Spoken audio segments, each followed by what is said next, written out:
पिछले लेक्चर में हमने किसी फलन एफ जेड के अनुकोण प्रतिचित्रण होने के लिए पर्याप्त प्रतिबंध पढ़ा था। अब हम किसी फलन के अनुकोण प्रतिचित्रण होने के लिए आवश्यक प्रतिबंध ज्ञात करेंगे। इसका कथन लिखिए यदि W equal to F Z Z समतल के प्रदेश कह लो प्रांत कह लो प्रदेश D से W समतल के प्रदेश D डैश में अनुकोण प्रतिचित्रण है, तब एफ जेड D में विश्लेषिक फलन होता है। यानी अनुकोण प्रतिचित्रण होने के लिए किसी फलन का विश्लेषिक फलन होना आवश्यक है। Solution time. माना W equal to F Z equal to you plus iota V होता है, जहाँ u फंक्शन है u एक्स वाई का, v भी फंक्शन है एक्स वाई का, v एक्स वाई। अनुकोण प्रतिचित्रण है, तो ये W equal to F Z को मैंने क्या माना है, अनुकोण प्रतिचित्रण है। तब तथा एक चीज और मान ली कि ds तथा d सिग्मा क्रमशः है z समतल तथा w समतल में सूक्ष्म वक्रों की लंबाइयां हैं। तब ds स्क्वायर इक्वल टू हो गया dx square plus dy square equation number 1, d sigma equal to du square plus dv square equation number 2। ऐसे हैं। देखो z समतल की अपन बात करें तो ये एक्सिस ऑफ x, ये एक्सिस ऑफ y, ये xy बिंदु है ये वाला, और ये है dx dy। ये डिस्टेंस हो गई dx और ये डिस्टेंस हो गई dy, तो ये बिंदु हो गया dx dy। ये मूल बिंदु है, मूल बिंदु से ये पास में है बिल्कुल। तो इस वक्र की लंबाई ds क्या आ जाएगी,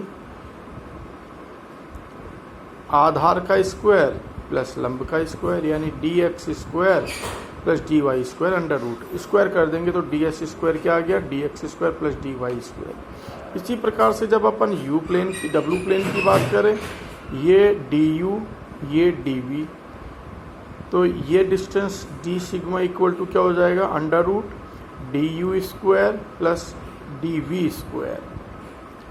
ये dv होगा, ये dv और ये du।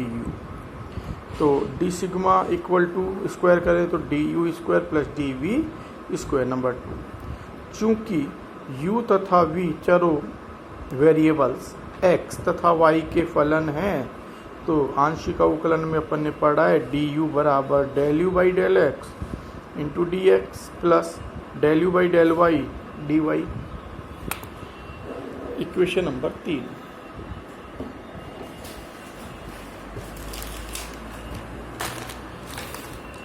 Equation number 3, dv equal to del we by del x D x plus del we by del Y D Y. Number 4, क्योंकि ये जो du और dv के मान हैं ये अपन 2 में रख रहे हैं। du तथा dv के ये मान 2 के RHS में रखने पर तो d sigma square equal to du square है, तो du का मान रख दिया del you by del x D x plus del you by del Y D y का होल स्क्वायर प्लस dv का ये मान del we by del x D x plus del we by del Y D y, इसका whole square. a plus B के whole square से खोल रहे हैं, a प्लस बी के होल स्क्वायर से खोल रहे हैं, और ये यहाँ से dx स्क्वायर कॉमन आ जाएगा, तो del you by del x का whole square plus del we by del x का whole square dx square common.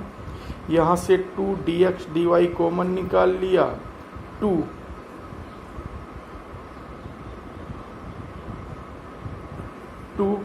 dx dy common, यहाँ से आया del u del x del u del Y plus del we by del x del we by del y into dx dy।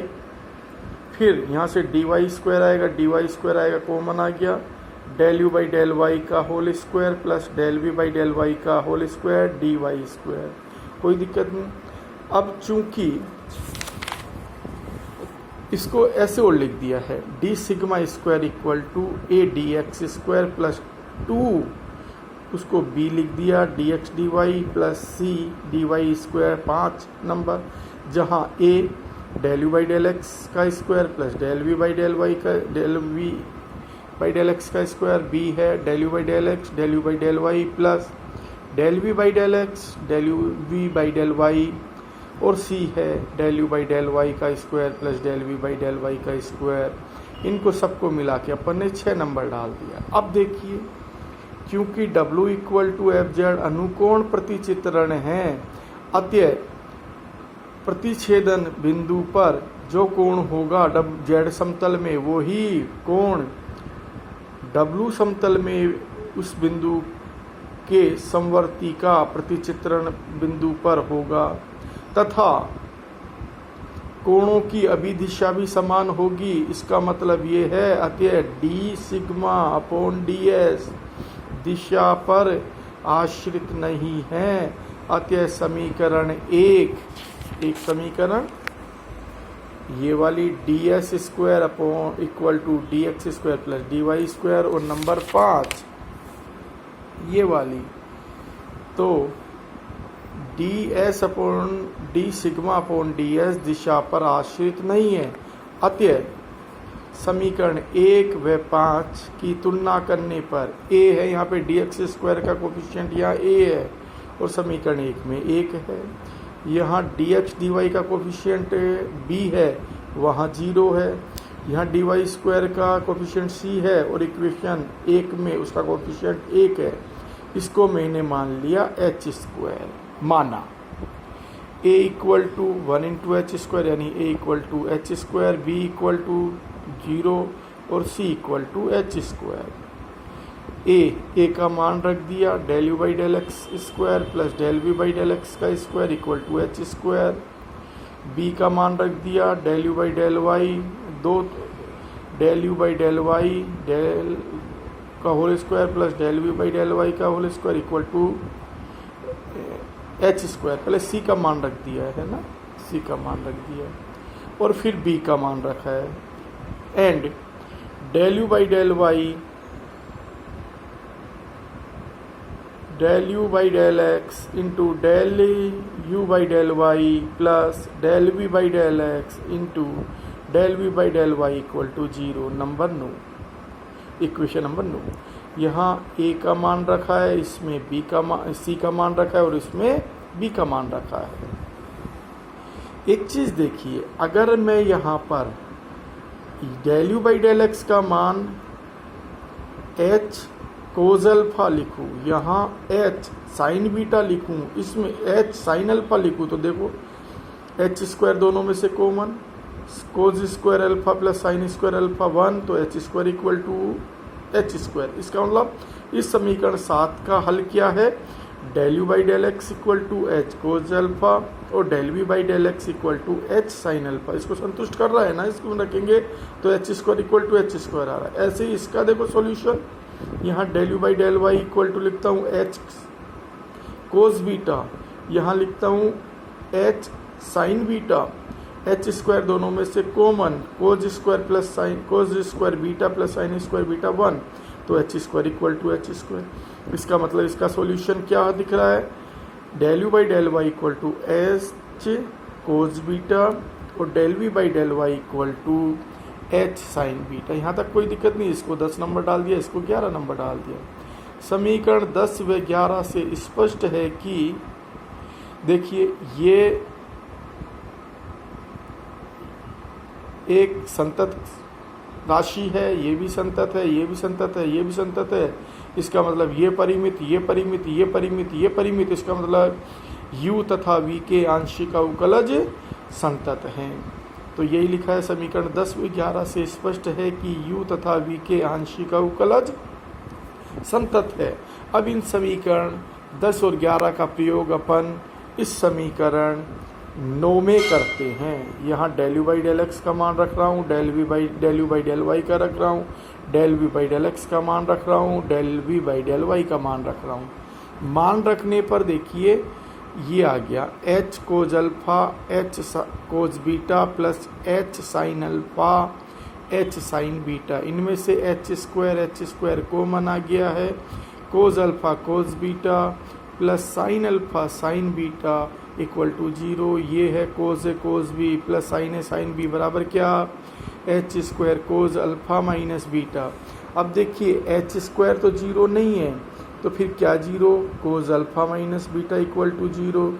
और कोज का मान पता है अपने को प्लस π/2 या माइनस π/2 पे इसका मान क्या हो जाएगा 0। तो इसका मतलब alpha minus beta equal to plus π/2 या माइनस π/2। एक बार प्लस ले रहे हैं एक बार माइनस ले रहे हैं।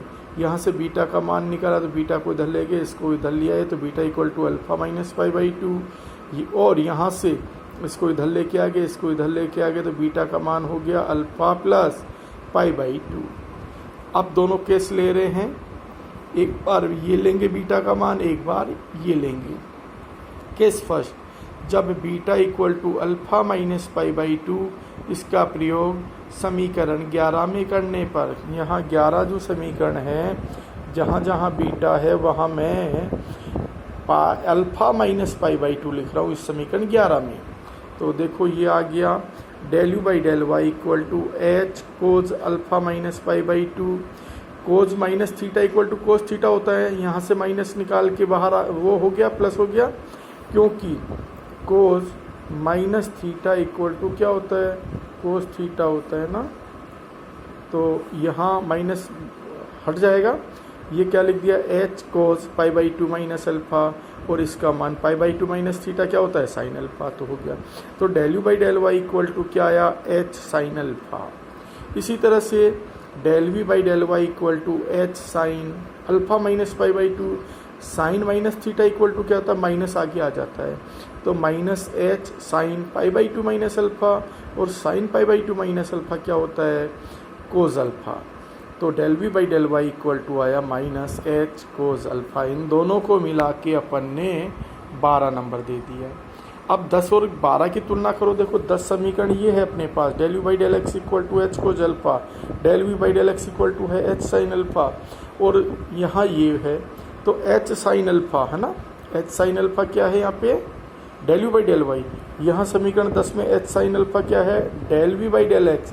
तो यहाँ से क्या आ गया del you by del Y equal to del we by del x. ऐसे ही देखिए आप del we by del y क्या है माइनस एच कोज अल्फा, और यहाँ पे क्या है यहाँ क्या है del you by del x है। तो del you by del x equal to क्या आ गया del you by del x equal to क्या आ गया minus del we by del y. अतः जब बीटा का मान ये है, ये तो कोशी-रीमान इक्वेशन नहीं है, कोशी-रीमान इक्वेशन तो तब होती जब del you by del x equal to del we by del y होता तथा del you by del Y equal to होता minus del we by del x. लेकिन यहाँ तो नहीं आ रहा, यहाँ माइनस आ रहा है जबकि वहाँ प्लस आता है, यहाँ प्लस आ रहा है जबकि यहाँ माइनस आता है। इसका मतलब जब beta equal to alpha minus π/2 है तो u तथा v कोशी-रीमान समीकरण को संतुष्ट नहीं करती। जब कोशी-रीमान समीकरण को u और v संतुष्ट नहीं कर रहा है इसका मतलब f(z) विश्लेषिक नहीं होगा। अब केस सेकंड लेते हैं। केस सेकंड क्या, जब beta equal to alpha plus π/2 इसका प्रयोग समीकरण 11 में करने पर, तो h del you by del Y equal to H cos alpha plus π/2 और कोज π/2 प्लस अल्फा क्या हुआ सेकंड क्वाड्रेंट में चला गया। ASTC का नियम है ना ASTC, तो इसमें साइन और कुसै की पॉजिटिव रहते हैं, इसमें साइन और कुसै की पॉजिटिव रहते हैं, बाकी के नेगेटिव। चूँकि 90 प्लस थीटा कहाँ गया सेकंड क्वाड्रेंट में और उसका मान क्या होगा कोज के लिए माइनस होगा, तो यहाँ इसका मान क्या है माइनस एच साइन अल्फा।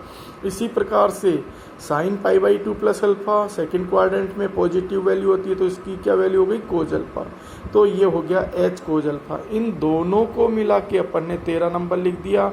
पुनः समीकरण 10 और 13 की तुलना करने पर जब हम करते हैं तो ये आ गया del you by del x equal to del we by del y तथा del you by del Y equal to minus del we by del x. इसका मतलब ये हुआ।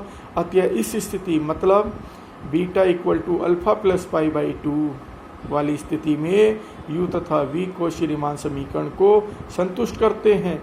और ये अपन पहले बता चुके कि u और v के आंशिक अवकलज संतत है, तो ये किसका फॉर्मूला हो गया?